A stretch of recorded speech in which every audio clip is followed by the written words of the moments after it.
एगो फकरा अहाँके इहो कहैके कहब अछि अपना सबके, जेना कोनो पाबनि अनदिना तऽ मानि लिअ जे बनबै छथिन हुनका भात रोटी मानि लिअ खाना पीना तऽ बनबिते छथिन। तऽ पाबनि तिहार कोनो रहै तऽ ओ साउसके पुछलखिन पुतोहु जे सासू माँ मतलब ई जे आइ पाबनि तिहार छै तऽ की बनेबै?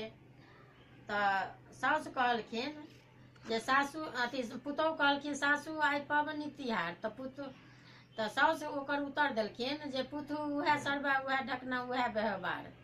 एकर मतलब ई भेल जे सब दिन बनबै छलहुँ सएह बनायब, आओर की बनायब? रहनि गरीबी हालत ताहि दुआरे कहलखिन जे सासू पाबनि तिहार पुतहु उएह सरबा उएह ढकना उएह व्यवहार। हुनकर एके 12 महीना 30 दिन हुनकर एके रङ्गके अपन रिवाज व्यवहार अपन रहि गेलनि। तऽ एकर कहब इएह अछि।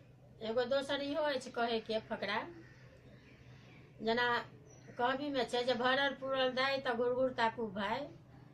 हम अहाँ अगर सुखी सम्पन्न छी तऽ हमरा अहाँ लग मानि लिअ बहुत लोक अहाँके आयब जायब अपन करै छथिन, तऽ बुझै छथिन जे हिनका लग जाइ छियनि तऽ ई किछु मङ्गता नहि।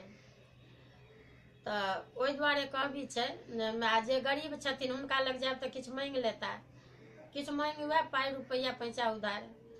तऽ एकर कहबी इएह अछि जे भरल पूरल दाइ तऽ घुर घुर ताकू भाय।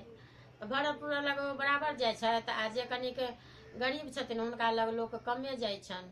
तऽ एकर कहावत अहाँके इएह अछि फकरा।